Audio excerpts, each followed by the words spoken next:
This is our presentation on how Hsp47 promotes cancer metastasis by enhancing collagen-dependent cancer cell platelet interaction by Rosalie, Sylvia, Christopher, Arian, Ustat, and Amy. Cancer metastasis is a process by which cancer cells spread and colonize distant organs. This multi-step process involves the detachment from the primary tumor, survival and circulation, colonization, and formation of macrometastasis in secondary organs. The mechanism by which cancer cells overcome environmental stress factors to establish metastasis lesions is not fully understood. The hypothesis of the study is that type 1 collagen and heat shock protein 47 promote cancer cell colonization by enhancing cancer cell platelet contact. Since heat shock protein 47 has been linked to cancer metastasis, this suggests to the scientists that inhibiting the heat shock protein 47 and collagen axis could be a viable way to prevent cancer cells from interacting with platelets and colonizing secondary organs. Cancer-produced extracellular matrix molecules such as tenascin C are the important components of metastasis. Increased production of extracellular matrix proteins in circulating tumor cells shows that the extracellular matrix produced by cancer cells may play a role in the colonization of cancer cells. A biological process in cancer metastasis is epithelial-mesenchymal transition, which promotes cancer cell survival and circulation and allows cancer cells to colonize distant areas in an organism. The extracellular matrix regulates cancer progression and development. Heat shock protein 47 is a center of the extracellular matrix transcription network, which is present in breast cancer cells and induces the extracellular matrix of cancer cells. Increased heat shock protein 47 expression has been associated with advanced cancer stage and shortened recurrence-free survival. This emphasizes the importance of the study and the reasoning for the study. The scientists used breast cancer tissue to conduct their experiment and to retrieve the figures that we will be seeing in the further slides. Fluorescence activated cell sorting of platelet recruitment. Tumor cells marked by the CD41 to analyze cancer cell platelet interactions examined by the FACS analysis via BDLSR2 and flow cytometer. The data was analyzed by CellQuest Pro. Mouse platelets were freshly collected and incubated with cancer cells, washed once with CGS, resuspended and incubated for 1 hour at room temperature.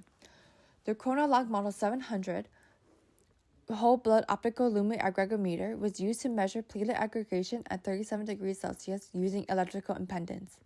Tumor cells were dissociated from adherent cells with trypsin and resuspended with tyrosine buffer and incubated with mouse platelets at 37 degrees for 1 hour. The sample was fixed with 2% powerful halide at room temperature for 20 minutes and stained with the FITC antibody at room temperature for 40 minutes away from light. Clustering assay. Controlled cells pre-incubated with or without type 1 collagen were centrifuged, suspended in tyrosine buffer, and incubated with or without mouse platelets in non-adherent 24 well-cultured plates. Transendothelial migration assay. The HUVEC were plated on 8 micrometer pore polycarbonate membranes insert and cultured to come together. The breast cancer cells in the DMEM F12 media with 10% FBS with or without platelet collagen 1 pretreatment were added to the upper chamber, and medium with 10% FBS was added to the lower chamber.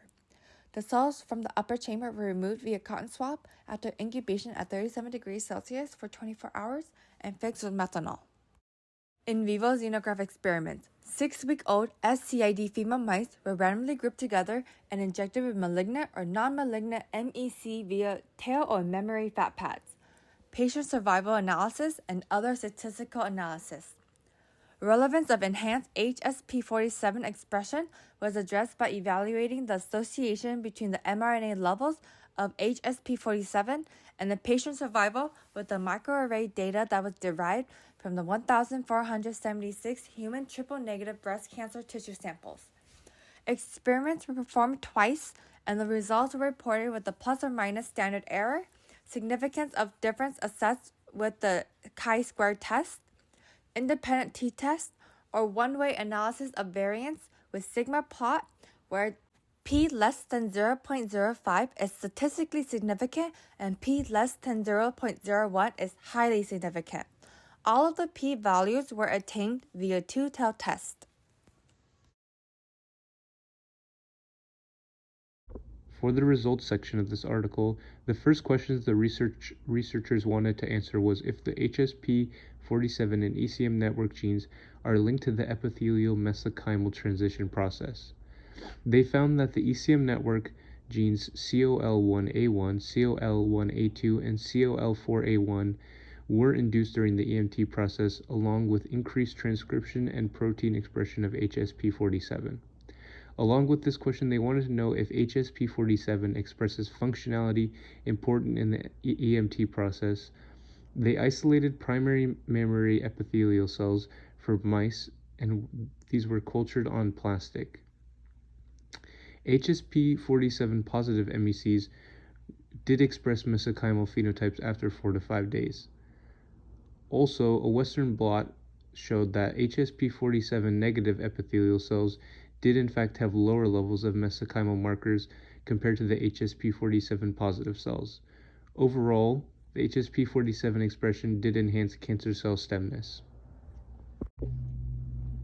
The second question the researchers wanted to answer was whether Hsp47 expression contributes to cancer cell colonization and metastasis or not.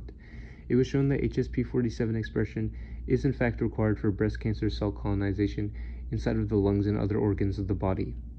Also, having Hsp47 silenced did significantly reduce breast cancer metastasis. Overall, Hsp47-induced mesenchymal phenotypes were determined to be vital for circulating tumor cells colonization to be initiated. The third question the researchers wanted to address is whether platelets are involved in Hsp47 cancer cell lung colonization. The researchers conducted an in vitro cancer cell platelet binding assay that showed that twist-induced EMT enhanced the platelet recruitment in MCF10A cells. Also, the introduction of exogenous Hsp47 in MCFA10 cells induced the recruitment of platelets. Also, the silencing of Hsp47 in MDA-MB231 significantly reduced the interactions between cancer cells and platelets. They concluded that depletion of platelets almost entirely eliminated Hsp47-induced lung retention of MCFA10 cells. The first step of cancer cell lung colonization requires MEC adhesion or retention in the lung, which is caused by Hsp47-induced platelet recruitment. The latter two results that I discussed are considered to be the two main hypothesis driving experiments. It was found that type 1 and 4 collagens are induced during EMT and highly expressed in CTC. Through experimentation, Hsp47 expressing cells showed increased deposition of both collagen 1 and 4, while silencing Hsp47 reduced type 1 and 4 collagen deposition. This was also a significant experiment which helped in understanding the production of the collagen and the effects of the collagen, which makes it almost as important as the two hypothesis-driving experiments. From the in vitro and in vivo rescue experiments, Hsp47 expressing conditioned medium cells had more soluble 1 and 4 collagen as well compared to the control. Only type 1 collagen rescued cancer cell platelet interaction in Hsp47 silencing cells, which means that fibrillin collagen produced by cancer cells may be more potent in inducing platelet recruitment. And next, it was found that collagen platelet interaction can be inhibited by integrin alpha 2 beta 1 or glycoprotein 6 blocking antibodies.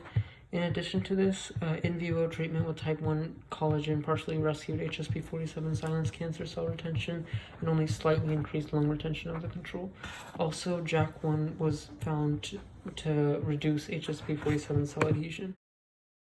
Next, we have in vitro silencing Hsp47 cells had moderate reduction in cancer cell clustering in the absence of platelets. On the other hand, platelet incubation significantly enhanced cancer cell clustering in control cells, but only slightly increased clustering in Hsp47 silenced cells. In addition to this, the pre-incubating the silent cells with type 1 collagen partially recovered platelet-induced clustering.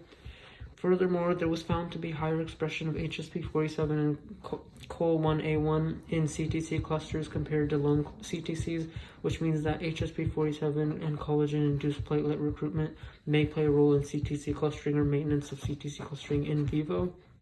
For our alternate experiment, we could combine all the various factors for the hypothesis-driving experiments and obtain results on Hsp47 shock protein, type 1 and 4 collagens, and the platelets to see the differences that occur within each scenario. So we could create 3 scenarios, which are shown in the middle here. And after analyzing the results, we can see the effects that the expression of Hsp47 has towards cancer cell metastasis based on the varying expression of Hsp47 shock protein genes and the different levels of platelet numbers, and we can also determine the amount of collagen production within each scenario. Now for the figures. Here are the main establishment experiments for each of them. For figure 1, it focused on Western blot and co-expression of Hsp47. Western blotting was used to show the effectiveness of Hsp47 transcription and expression of twist in snail cells. Co-expression of Hsp47 was used to demonstrate the interactions of Hsp47 with cell aggregation and migration, as well as cell maintenance of phenotypes. For figure 2, it focused on quantification of lung lesions and fluorescence microscopy. Quantification of lung lesions was used to show how Hsp47 influenced cancer cell adhesion onto lungs 4 hours after injection. Fluorescence microscopy was shown to measure how Hsp47 is required for development of cancer cells and their phenotypes, such as the growth and adherence. For figure 3, there was a focus on IF imaging and FACS analysis. Both of them show how Hsp47's availability influences the levels of platelet aggregation. It also shows a correlation between platelet availability and Hsp47's ability to adhere onto the lungs. For figure 4, it also focused on IF imaging and FACS analysis. For this figure, it helps show the influence of Hsp47 in the availability of type 1 and 4 collagen in an area. It showed how type 1 and 4 collagen had the ability to restore Hsp47 characteristics of platelet aggregation, such as cell adhesion and retention in the lungs. For figure 5, it mainly focused on imaging and quantification. These demonstrated how platelets influenced Hsp47 were able to improve the aggregation and movement of cancer cells, and how type 1 collagen was able to restore aggregation and movement of cancer cells not improved with Hsp47 influenced platelets. For figure 6, its emphasis was on an HSP promotion scheme and gene amplification. The promotion scheme showed a visual guide as to how Hsp47 interacts with platelet and cancer cell aggregation. Gene amplification uses real-world data to put into context how Hsp47's presence has an impact in breast cancer cells and its development. Previous studies support a seed and soil hypothesis, stating that in order for cancer to metastasize, it requires favorable interactions between the metastatic tumor cells, illustrated as the seed, and the tissue's microenvironment, the soil. For the purpose of the study, circulating cancer cells and tumor-initiating cells serve as the seed, which showed an increased level of heat shock protein 47. Hsp47 was indicated as a crucial component which allowed for the cell-platelet interaction and platelet-dependent cancer colonization in the lung to occur. This suggests that metastatic cancer cells have the ability to produce and carry collagen as they travel to a distant organ in order to metastasize. In other words, Hsp47 facilitates interactions that allow cancer cells to metastasize and create their own favorable conditions in other organs. These cancer cell platelet interactions were mediated mainly by type 1 collagen.